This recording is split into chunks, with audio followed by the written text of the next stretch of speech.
তাকে সেখানে ট্রাস্ট সদস্য করেননি। তো সেটা তাতে তিনি খুব ক্ষুব্ধ হননি, কিন্তু তিনি চেয়েছেন যেভাবে পেরেছেন আমরা যে আজকে একটা পেপার কাগজ নিয়ে আমরা নিজেদেরকে প্রতিষ্ঠা করেছি, সেই প্রতিষ্ঠার জন্য তিনি যেখানে যে অফিসে গেছেন সেই অফিসে দরকার পড়েছে, যার দরকার পড়েছে সেখানে ছুটে গেছেন। সেখানে তিনি অডাসিটি দেখাননি, কাউকে পাঠিয়ে নিজের কর্তব্য সম্পাদন করেননি, নিজের কাজ সম্পাদন করেননি। অর্থাৎ সংস্থার যে জনপ্রিয়তা সেটা তিনি কোনোদিন চাননি, সশরীরে সকাজ তিনি সম্পাদন করেছেন। এটা আমার দেখা, চাক্ষুষ দেখা। তাহলে তার জীবন পদ্ধতি, জীবন কিভাবে তিনি সম্পাদন করেছেন সেটা আমরা দেখেছি।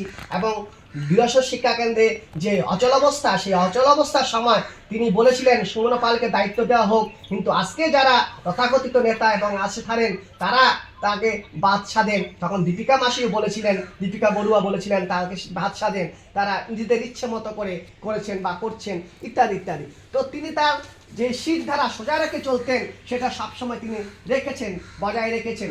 আজকে তাকে স্মরণ করে তার 91 বছর কাল তিনি জীবন অতিবাহিত করেছেন, দীর্ঘকাল তিনি জীবন অতিবাহিত করেছেন সমাজ সদ্ধর্মের ক্ষেত্রে।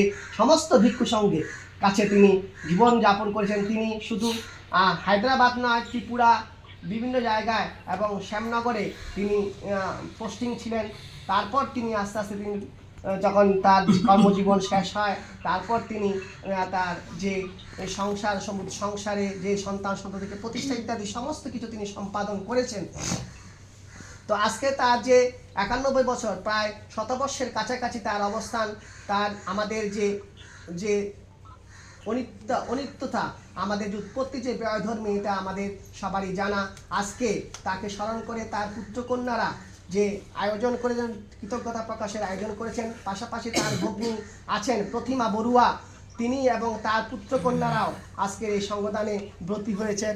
তার প্রতিমা বড়ুয়ার প্রথম কন্যা হচ্ছে রুমা বড়ুয়া, তিনি আমার কাকিমা হন, এবং রীতা বড়ুয়া, ছোট বোন অসীম বড়ুয়া, বড় ভাই অনুপ বড়ুয়া, ছোট ভাই, এরা চারজন এবং বোন মিলে আজকে চার ভাগনা ভাগ্নি এবং বোন মিলে তারা আজকে তার উদ্দেশ্যে অষ্টপুষ্কর দানের আয়োজন এখানে তারা সম্পাদন করছেন। তারাও এখানে আমাদের অনলাইনে আছেন, আপনাদের সাথে একাত্মতা ঘোষণা করেছেন।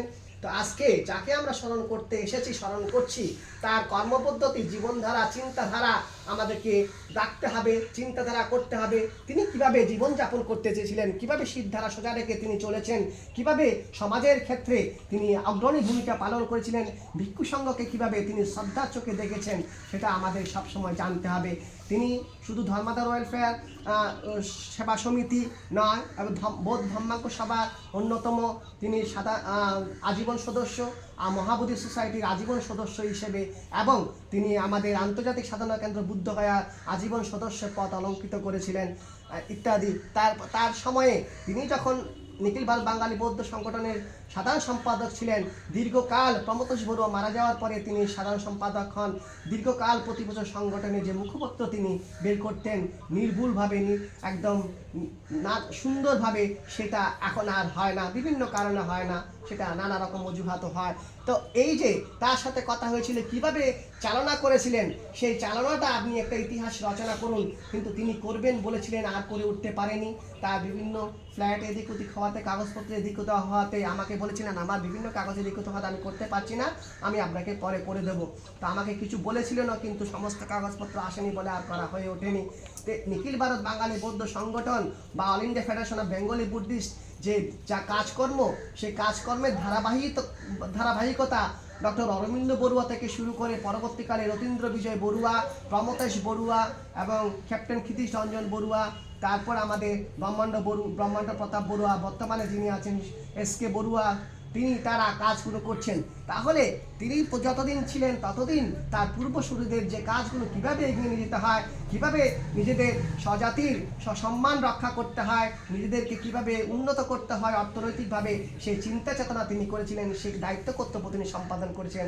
তা আজকে আমরা তাকে স্মরণ করে যে পুণ্যকর্মের আয়োজন করেছেন তার আত্মীয় পরিজন এবং তার পুত্রকন্যারা, বৌমারা, নাতি নাতনিরা সবাই যে আজকে সম্পাদন, জামাতারা আছেন, সবাই সম্পাদন করছেন।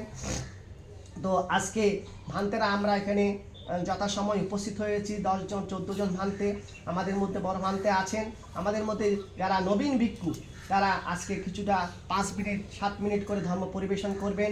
আমি ভান্তের অনুমতি নিয়ে প্রথমেই আমি ধর্ম পরিবেশন করার জন্য অনুরোধ করছি আমাদের গড়িয়া বিহারের বিহার অধ্যক্ষ ভদন্ত স্নেহভাজন পারমী সিদ্ধি ভিক্ষুকে অনুরোধ করছি ধর্ম পরিবেশন করার জন্য।